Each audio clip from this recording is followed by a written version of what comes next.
Hey guys, today we're going to be sharing with you our fangirl favorites of January 2016, the Star Wars The Force Awakens edition.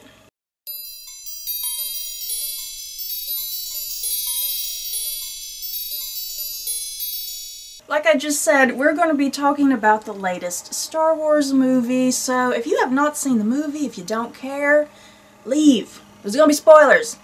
Most likely, everywhere. Go away. Shoo, I'll do a Jedi mind trick on you. Go away. Okay, so overall, thoughts, feels about Star Wars? It was awesome. I mean, it was good, but it also had, we can't, make it sound like it was golden. Of course, it has some downfalls. Yeah, it definitely has some issues. It definitely has some issues, but still awesome. I guess we should go ahead and admit right now that we are actually big fans of the prequel series. A lot of people kind of hate the prequel series, but we personally really enjoy the prequel series. Now, yes, we know the prequel series was cheesy and corny and had some faults and flaws to it, but we still enjoy them. That was what we grew up with. That was our Star Wars, and then we went back and watched the original trilogy. So yeah, I guess we should let that out in the open, how much we like the prequels. And then, probably, several people have already clicked off. But I definitely think The Force Awakens is my new favorite, for sure. Overall, I really liked the story of The Force Awakens. It was easy to follow. I think there were a few parts I was kind of confused. I was like, what the hell is going on? But either way, I'm still having Why is there a giant man? Still, I was having a good time, a fun time. Yeah, everything kind of made sense for the most part. I loved all the characters. I think that's what we mostly want to talk about in this video, is the characters. So let's get going. Like I said, spoilers. Go away. Okay, so I guess just to make things easy, we'll start with Han, Leia, and Luke. They worked really good in the movie. I think there was kind of this shared agreement amongst fans and this concern whether or not the original three characters would fit in this movie, if they would just feel forced. But I don't think they felt forced at all. I think they worked perfectly. They made sense, and it's like the movie wasn't all about them in some ways, because it was definitely all about the new people, and they were just kind of part of it. Yeah, I think the original three people were good, and of course, Han Solo kept talking about, this somebody, who was it? I can't remember how he worded her about Leia, but you knew obviously that he was talking about Leia. But it makes you wonder, are they divorced in the universe? Are they divorced? There's some sort of mystery there, because Han and Leia definitely, it looked like they were kind of on good terms with one another. Not like, they hate each other's throats. Yeah, but yeah, it's like there's something there. It's like, what's going on? And we'll get to that in a minute with Rey. Because I think it has a lot to do with Rey, possibly, if we go with one of those theories. Luke kind of made me laugh, because the end of the movie was supposed to be like, oh my god, there's Luke. But instead I was kind of giggling in my head, because it looked like a really dramatic soap opera moment. Because I swear, because they were, and then Luke kind of did this, unless it was in my imagination, he kind of did this even, he held his head even higher, kind of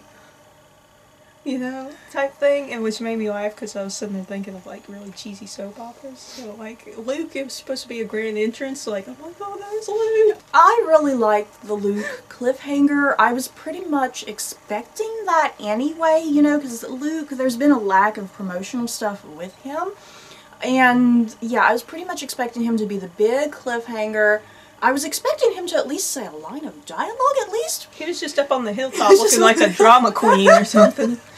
But still, that was awesome. It definitely left me hanging, oh god, I need episode 8 now, right now. And god damn it, you guys. Han Solo died! Is that legal?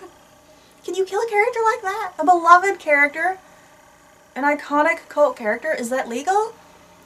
Oh goodness, that was devastating, but so good. In terms of story, that was great.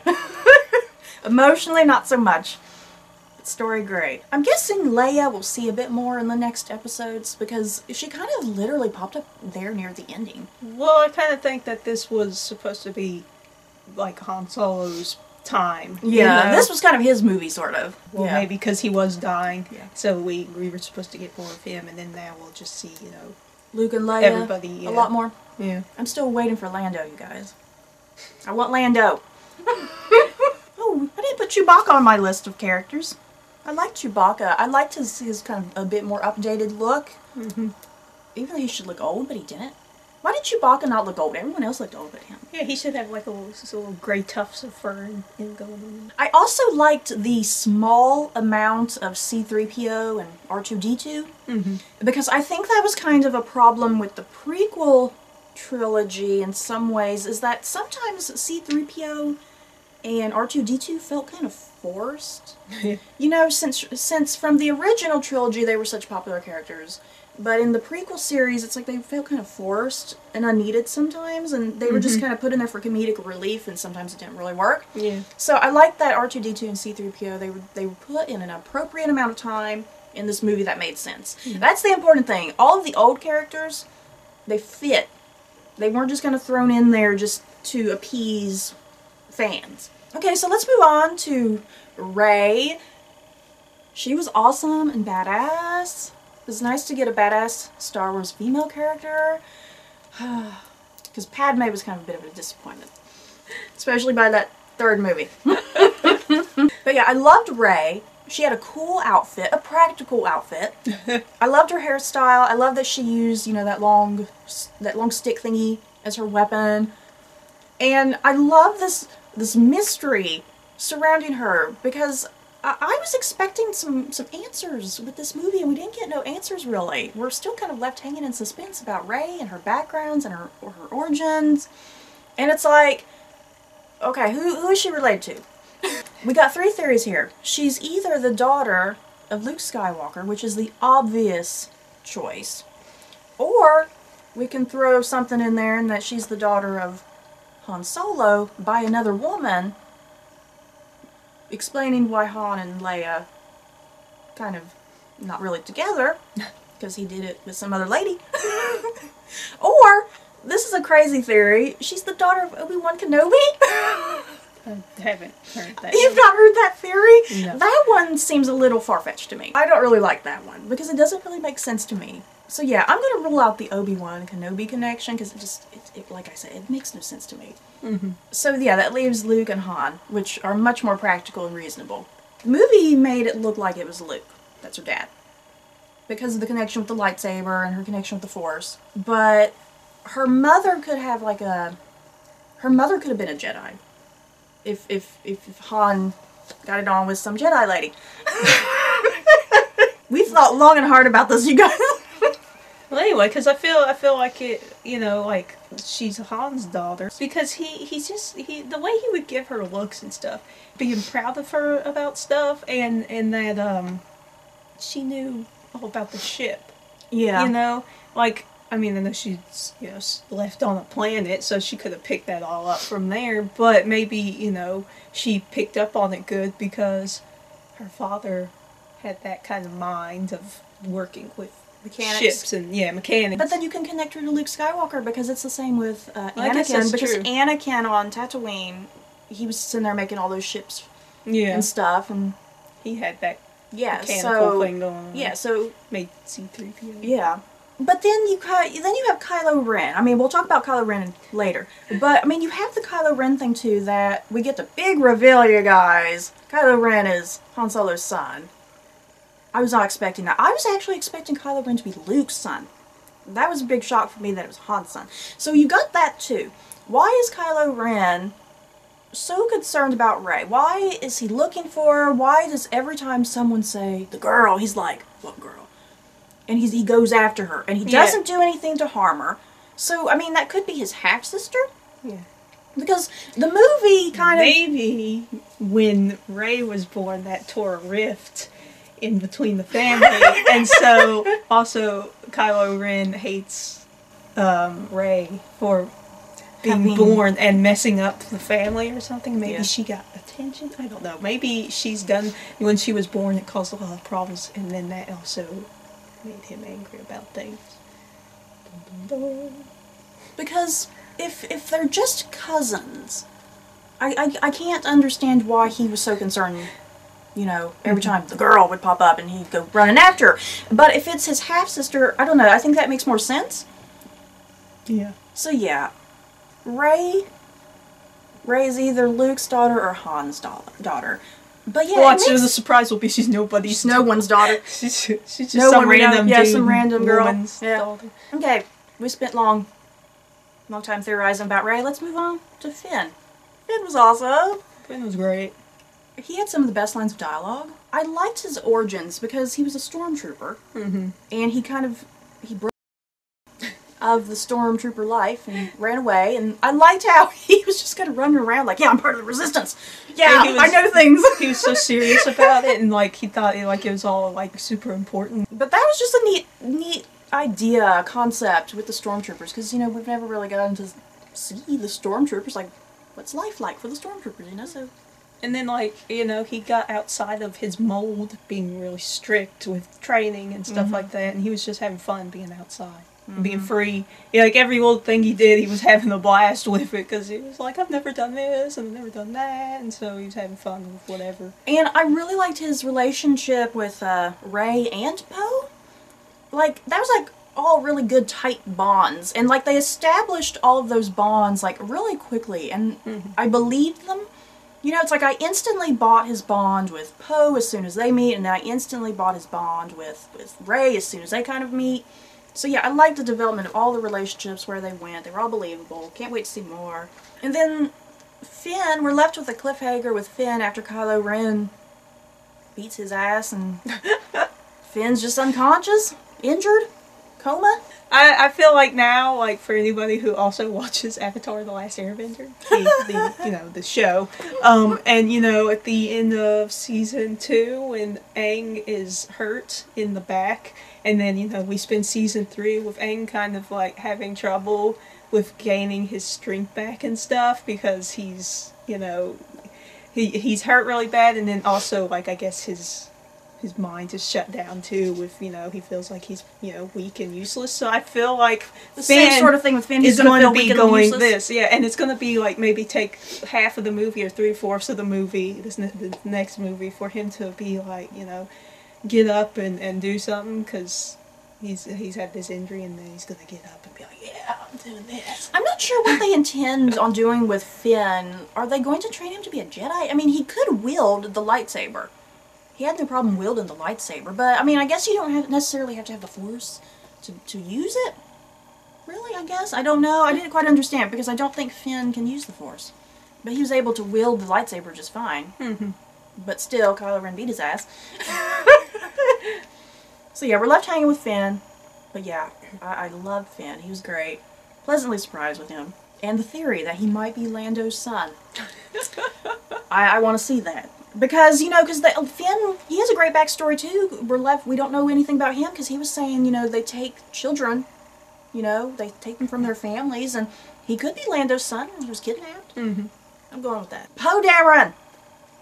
I needed more of him. Oscar Isaac, I love him. He's always great in everything. He was so damn likable too. They make it look like he gets swallowed up, and I was sitting there really confused, like, he's dead. What? He's dead? I'm like, that was confusing. That was really confusing. I think if you're like a casual Star Wars viewer, you know, like, it looks like Poe is dead, and then all of a sudden there he is at the end of the movie, and if you're kind of a casual viewer, I feel like that would be confusing, or you wouldn't recognize him. You know? Does that make sense? I almost feel like a casual viewer would be like, who's that guy? And someone would have to whisper, that's the guy from the beginning. I thought he was a main character, and then he, you know, gets supposedly, you know, eaten or whatever. I think he's going to be in the next ones a lot more, hopefully. I'm crossing my fingers, because I really liked his character. He was so fun. But at least he came back with a grand entrance. Captain Phasma. Gwendolyn Christie. Game of Thrones. Love her. This was only in there a little bit, This was the one character I was a little disappointed with. Not that her character was bad. I mean, her character was awesome. I loved her character. But I was disappointed with the lack of screen time, because I think this is all because of the promotional material. The promotional material, the Funko Pops, the toys, you know, all the merchandising. Yeah, you can buy her helmet And, yeah, you know, they made such a big deal with the Captain Phasma character, and I was really looking forward to her. It's just because she was silver. Yeah, she looks so awesome and badass, and she's barely in the movie, and then that's kind of it with her. I mean, is she dead? I don't think so. I don't know if she did get squished. You know? I hope she comes back. I hope that's not it. I love Gwendolyn Christie. I want to see them, like, take her mask off, because she kept making a big deal, like, don't take your mask off. she sat there and, you know, got all mad at Finn about taking his mask off. But yeah, she was definitely the one character I was a little disappointed about, but that was due to the merchandising and the promotional material. Not her fault, the actors at all. Okay, let's talk about some baddies. Supreme Leader Snoke, played by Andy Serkis, and General Hux. Okay, I definitely really liked General Hux. He was like this little Hitler Youth guy. He was great. He was terrifying. I definitely hope we see more of him. He was definitely a really great villain. Then Supreme Leader Snoke, I was kind of shocked when they first showed him. I was like, what the fuck? I was like, this stuff's so stupid. I was like, what is that? I liked though that later we got the reveal that it was a hologram, you know? And I like the fan theories with Snoke that he's just making himself out to look like a bigger, more badass, scary dude, and that he's actually maybe like 2 feet tall or something. He's like a little hobbit or something? Yeah. I like that theory because... he's still a hobbit. Yeah. Andy Serkis, he's still going to be a tiny dude. I like that theory that he might be much smaller, you know, like Yoda size, because there's the theory too, you know, a lot of the most powerful characters in the Star Wars universe are little people like Yoda, you know, and then even Lupita Nyong'o's character, you know, she's kind of powerful, and she's a little thing too. So I like the idea that General Snoke, that he can be a little guy too, but he has all this power, but he's just trying to look like a badass when he's not, maybe. I think that's the only thing that I kind of hate. Just thought it was a little excessive. I was like, what? That took me out of the movie. It's one thing to make you, like, you know, a little bigger, you know, like... Maybe like 7 foot. Yeah. 7, 8 foot. 8, 9. He was like 20 feet. He was like as big as this, like, he's bigger than this robe. He was in a freaking chamber, and there he was huge, and I was just kind of like, yeah, that kind of took me out. Like, yeah. I was like, that's a little excessive. I can't even remember entirely their conversation because I was so distracted. I was too, because I was trying to figure out, why is he so giant? And then, yeah, then he kind of moved, and then you saw that there was a hologram. I was like, ah, okay. I was like, but still, that's a little too much, dude. But yeah, as far as the baddies go, Phasma was great, Snoke was fine for right now. I guess we gotta see more of him, and then General Hux, like I said, he's like Hitler. So he was definitely really evil. Let's move on to Kylo Ren, you guys. I knew as soon as I saw the first teasers and they showed this dude with this red lightsaber and then it had 2 little lightsabers come out from the hilt, I was like, hell yeah, this guy's gonna be my favorite character. And guess what he was? Kylo Ren was badass. Just badass. I liked him a lot. And I like that he's a complex villain. I love complex villains, you guys.